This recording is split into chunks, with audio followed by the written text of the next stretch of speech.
Hi, everyone. Welcome back to Building Resilience, Love, Learn, and Lead or Let Go. I'm Nagam Al Samari, and today we're focusing on the idea of leading strong. Leadership isn't just about guiding others. Let's back up. Leadership isn't just holding a position or a rank or a title. Leadership is influence. It's how you influence those around you. John Maxwell says that, and he is right on. And it doesn't have to be in a company or an organization. It can be anything. It can be in your home life with your family. It can be at a social gathering with your friends. Could be in your religious organization. When you have this influence over others, you're a leader. Now, let's talk about leading strong. Leadership isn't just about guiding others, right? It's also about leading yourself. We have to start with ourselves. And we have to lead ourselves with resilience through tough times. Otherwise, how can we lead other people if we don't start with ourselves? I can't say that I'm a leader and I have done this, and that if I have actually done it myself. I can't ask you to do something until I have done it, tried it out for myself. So, leading with yourself is how you become a strong leader. I would love to know your thoughts. What qualities do you think make a leader resilient? Is there someone that you look up to in your life as a resilient leader? Let's dive into ways resilience helps us lead strong, even through challenging times. What is the role of resilience and leadership? As I said, leadership is influence, not a rank. Just because you have a boss at work doesn't make that boss your leader. Just because you have a supervising agent somewhere, they are not your leader. Your leader is the person who influences you. Now, this is for a whole new day, but influence could be positive or negative. What we're looking for here is positive influence, right? So, why resilience is essential for leaders? Let's talk about that. Resilient leaders stay steady, they stay focused and calm when challenges arise. How many leaders have you seen that when they have some sort of challenges their way, they become discombobulated and all over the place and really nervous, and you can't talk to them? Notice I said how many leaders? Are they really leaders? Can we learn from them if that's the way they get? We have a lot of people in our life we have seen who do that. They may be leaders in other ways, but they're not resilient. Resilience is really essential for leadership because when you have people who are following you, you have to have resilience so that you can, one, lead well, influence well, and be able to help your people. Without resilience, you become nervous that you're not going to be able to make the tough, needed, well-oriented decision. So this is why resilience, specifically in leadership, is really important. So resilient leaders, now I want you to imagine and think back, who do you know in your life who is a resilient leader who in times of challenges stays steady and focused and calm? Those types of leaders, they create a sense of security for other people. Whether you're leading a team or a family, like I said earlier, or just yourself. Resilience gives leaders the strength to face that adversity without losing sight of their goals. Let's talk about self leadership. One of the most important aspects of resilient leadership is self leadership. What does that mean? It means setting clear goals, managing your own emotions, and holding yourself accountable. You cannot claim to be a leader if you can do anything without holding yourself accountable, but yet you hold other people accountable for the same thing that you do. You have to be able to practice self accountability. By leading yourself effectively, you're much better prepared to lead others. Resilience in leadership often means you have to make tough choices. You have to make tough decisions and staying true to your values. Most of the time, when we have someone going back to the work environment, you have a boss, you often go to them if you have a question to answer, right? If you need a tough decision made, they're the person to go to. They can do that. They can make the tough decisions. This is why they're leaders. This is why they're in their positions. Now, unfortunately, if they cannot make the tough decision, then maybe we need another to be leading. Someone who actually can make a tough decision and be able to um, make tough choices while staying true to the values. When faced with a challenging decision, resilient leaders choose integrity, even if it is the harder path. Most of the times, if you have a great leader, if you have a great leader in your life, I want you to observe this. How many times have you seen that person make a decision? Sometimes that decision isn't very popular with everyone, but they still make it. The reason for this is that they see the long term effect of that decision and they have the ability to see the big picture where a lot of us, we don't, right? We can't see that big picture. We can't see that long term effect. And we often complain that decision got made. But leaders actually have the ability to see that. And this is why they have these positions. What's one thing to help is transparency. Transparency is my go to number one thing for effective leadership. If you find yourself as a leader having to make a tough decision that is unpopular, share the reasons why you're making that decision. Be transparent with your people. Once they understand that there is grounds to the decision, there are some choices that you had to make. There are some things, some good things that are coming out of this bad decision, then some of them at least will understand. And some of them, even if they don't understand, if they're patient enough, they'll see the results of that decision. But transparency is the best. I think they say honesty is the best medicine. I say transparency. Yes, you have to be honest, but transparency meaning sharing it as it is and sharing why you do what you do. So, choosing integrity, even if it's the harder path, but making that decision is a resilient leader quality. This strength and integrity are what makes those kinds of leaders really inspirational to others. Building resilience as a leader, you have to be able to make a decision under pressure. A lot of times when we're under pressure, we can't make decisions. We have foggy brains. We have too many choices to choose from. We have a lot of information coming at us in a very fast paced type of way, and it becomes really hard to make a decision.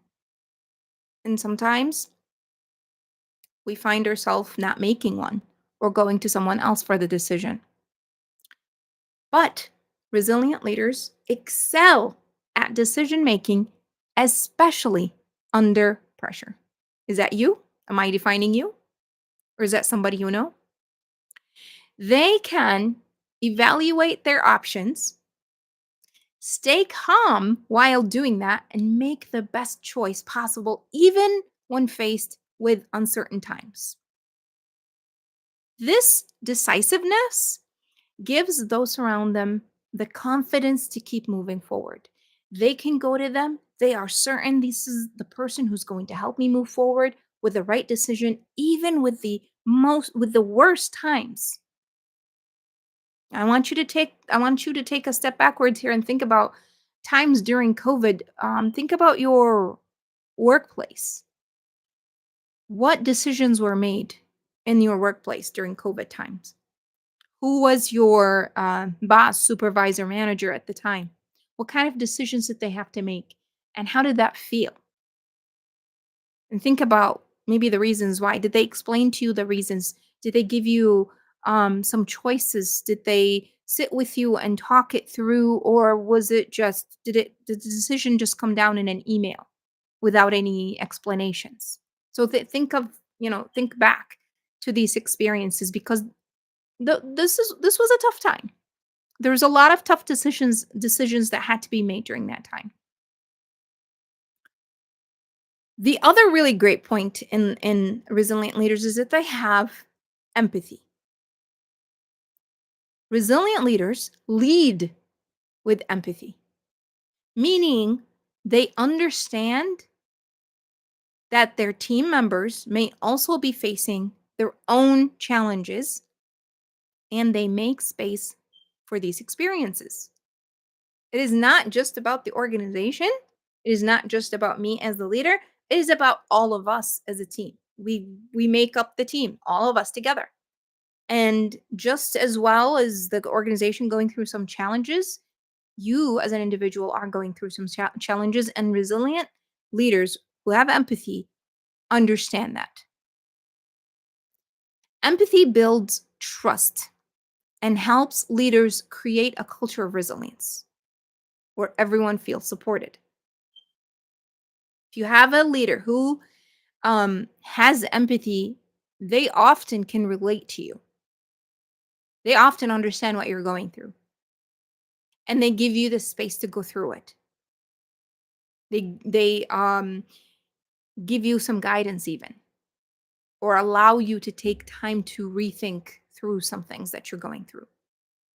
So empathy is really needed. So how do you create a supportive environment? Resilient leaders, they also encourage resilience in their teams. They recognize the importance of being resilient and they encourage it within their teams. How do they do that? They create a safe environment where people can learn from their mistakes. How many times have you made a mistake at work and you got this really nasty email from your boss? Or they call you into the office and they have the talk. Let me ask you this. How many times do you get called to the office to have a talk when you've done something good? Almost never happens. Unfortunately, when you get called to the office, it became the norm to a lot of leaders out there that that's when you do something wrong so that you have to be talked to. Not with resilient leaders though. Take yourself back and think about a leader that you've had who actually celebrates your wins, who allows room for mistakes to happen. Why? Because they recognize this is important. They recognize that when you make a mistake, you're actually attempting something new or taking on a challenge or a risk. And that mistakes or failures or whatever you want to call them are actually an opportunity for learning. You're stepping out of your comfort zone and you're trying something. Even if you were given the directions. I mean, I know the argument is, well, I explained the process. I wrote it in an email. I handed out the manual. I showed it to this person and they still did it wrong. I don't care what the reasons are, okay? We have to we as human beings love the opportunity of getting second chances to other people. We as human beings love the opportunity to get second chances. So why not allow others to have second chances? We might have explained everything, but maybe someone needs to do something in order to actually succeed at it. They need to try it twice. Fail once, see how it works, then try again based on what they've experienced. Of course, there is a different story if someone doesn't want to do the job right. And we have to be able to discern the difference. But most of the time, we don't allow second choices. And that's very unfortunate because we are always seeking second choices or second chances, and rather. So when you encourage, as a leader, when you encourage your team members to make mistakes and learn from them, what you're telling them to do is to go and actually take risks and face challenges. But if you don't, and you actually write a really nasty email or talk down to them because they made a mistake, they're going to have this big fear of trying something new. They're not going to challenge themselves. They're not going to move forward. Instead, they're going to stay in their comfort zone. What kind of an organization are you implementing here? What kind of work environment are you encouraging? Would you rather have your team members grow and learn and take on new challenges and with that further the organization's success? So, those kinds of leaders who encourage people to learn from their mistakes, they are empowering everyone to face their challenges head on, knowing that they are going to be supported throughout the process. We're not going to judge them, right? Here are some practical steps. There are three ways. There's others, but let's talk about three prominent ways to build resilience as a leader.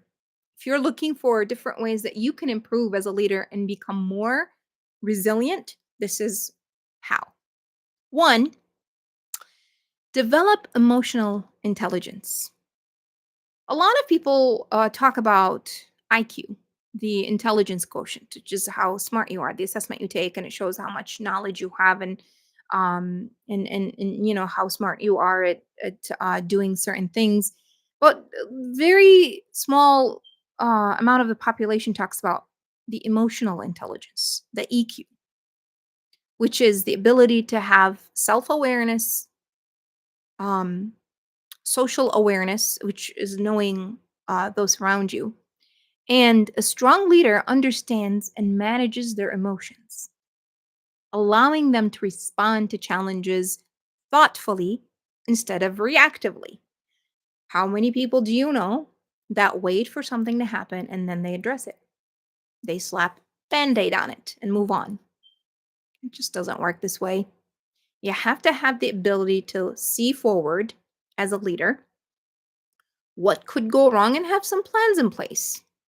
Have a contingency plan, have a team ready with some brainstorming to tackle this.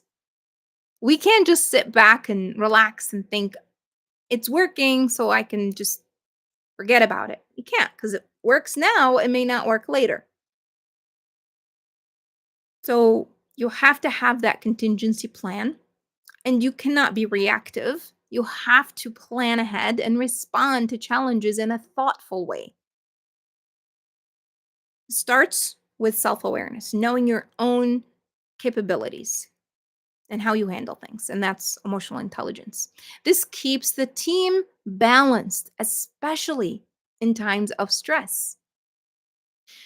Two, stay flexible and open to change. I've had my share of leaders who just reject ideas just because they're new to them. They're not familiar with them. And it's very unfortunate because it keeps the person and the organization from moving forward. We're at a time of change, constant change. I mean, look at technology and how it advanced. Look at AI. So when we have this mindset that we're done learning, we're done growing, we're fixed in our place, we don't also allow others around us to learn and grow and change and that really doesn't do well for our organization or ourselves. So we have to adapt a flexible mindset. We have to be adaptable to change. So resilient leaders are adaptable, willing to adjust their own approach when circumstances change. Flexibility allows leaders to keep moving forward. Even when you don't see the path in front of you, even when it's not clear, it allows you to move forward. When, on the other hand, fixed mindset people who are not open to change, who are not adaptable, they can't move forward. They're stuck in their place.